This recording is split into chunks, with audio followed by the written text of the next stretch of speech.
Today I wanted to go over the benefits of prenatal chiropractic care. A specific chiropractic adjustment can help with misalignments and allow the baby to find the best position for the birthing process. Studies also show that women receiving chiropractic care will have decreased labor times. Who doesn't want that, right? Chiropractic is very restorative.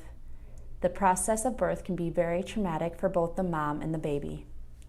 Seeing a chiropractor after birth removes stress from the spine and restores normal function for both the mother and the newborn. Chiropractic is empowering. This might be my favorite one. Chiropractic empowers women through education, love, and support before and after delivery.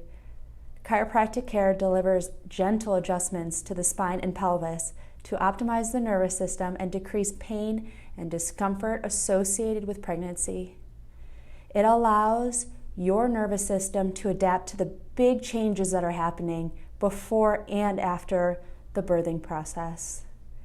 Chiropractic is natural, it's safe, and it can help you have a more natural, comfortable birth for you and your baby.